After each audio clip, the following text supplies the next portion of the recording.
Welcome to this episode of PCTV's Favorite Things, where we get to bring you amazing products and brands at prices that are unheard of. You've never seen them before. Today on the show, as you can see in front of me, we are talking charcuterie boards, but not just any charcuterie board. Custom charcuterie boards that are absolutely stunning. Now, charcuterie boards are becoming so popular all over because beautiful meat and cheeses just look better on something as beautiful as these. Today we have the founder of this Blue Fig, which is the charcuterie board company that you must check out. Trip Hunter is on the show today. Trip, I am so excited to have you on here because these boards have just spoke to me for so long now, since the first time we've met, and just listening to the way that you've shared the story of why you do this and what the end result is. So thank you for being here. Tell us a little bit about why you created charcuterie boards. Yes, and thank you. It's great to be here. Yeah, this was not a grand plan of mine. Kind of when COVID started to hit, I wanted to build a bar in my house. And I didn't know how to do that, but I had seen, epoxy and wood cutting boards, and I thought that would be really fun to do. But before I ruined $2,000 worth of materials, I thought I would start on something a little bit smaller. And so I started making these and putting them on, Facebook and through social, and it just took off, and they just started selling like wildfire. And with, if it hadn't been for COVID, I probably wouldn't be making them because I'd be traveling all the time with work. But because I'm home, it's just kind of kept me sane, and named the company Blue Fig because I love figs, and they look good on cutting boards, and blue's my favorite color. Watching the way that you produce one of these gorgeous boards was remarkable to me. Just the eye for the eye. Your eye is just so articulate. And can you tell us about the process of how you make one of these boards, from the wood to the epoxy to all of it? Sure. So the wood I find on wood auctions, and it's kind of whatever I want it to be, but in many cases it's walnut, it can be elm. I have found somebody who I can get some Costa Rican woods from, which is fun.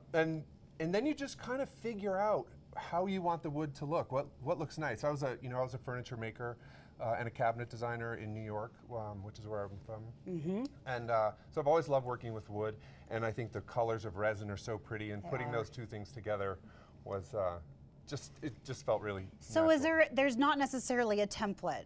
No. This is all very custom. So it's like whatever Trip feels today is, what he starts to cut out and kind of design. And I know that when I've come over to see you do the process, it's laid out on your kitchen table. And there's a center where the wood is going to go, or maybe the epoxy is going to go. And it really is, and it could be just the characteristics of the wood is what I watched you do as you were looking at it to see what you wanted to create. But you've done things even more custom than that, like rivers and special things. So the fun part is I started looking at some other machinery. People were asking me, how can I have a summer house on the beach. I have, on Nantucket, and I would love to be able to have Nantucket. And so now I can do any location that you want. So I can do your property. And so I bought a CNC machine so I can custom cut all of that stuff, and which makes it really fun, very personalized. I've seen leaves, like special things that you've put into the design, like a leaf from a tree or from a place that seems special. And I got a little goofy with like pine cones and stuff. Yes, the pine cones. You've had pine cones in here.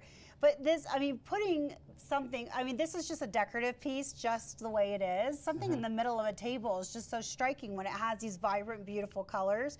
But also, putting your meat and cheeses and fruits and things like that on there, obviously, is just an added bonus, I think. And it's all food-friendly epoxy, food-friendly finishes. You can, I wouldn't cut a steak on it necessarily, but it's cheese and sausage and stuff like that. You shouldn't be cutting on here, right? I wouldn't use a sharp knife, like anything. If you prefer scratches, then cut away. Right, which is probably, it's up to you. Are they dishwasher safe, or do we just do a little hand? I think hand wash, yeah. You Is there probably could, but Yeah, I'll try one when I get home. Maybe, and he will. Do you have to, is there any care that goes into making this stay vibrant and beautiful? Like, is there a treatment that we need to put on these? No, not at all. They're completely sealed with a salad bowl finish, 4 coats of salad bowl finish, so they're durable and you don't really have to do anything. You just hand wash it and dry it. You're all set. Yeah. Trev, thanks so much for being on the show. If we'd like to see the boards locally, where can we find them? That's a great question. You can find them at the Collective on Main Street in Park City. They sell them there, and we're going to do a 15% off for the rest of the month. I love that. 15% off till the end of the, end of November? End of November, yeah.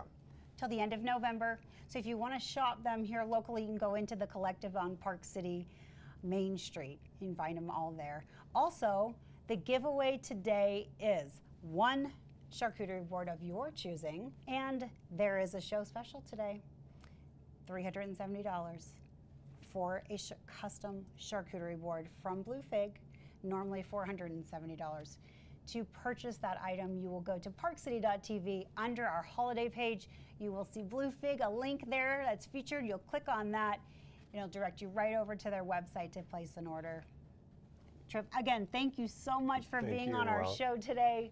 And this will end today's episode of PCTV's Favorite Things. We'll see you next time.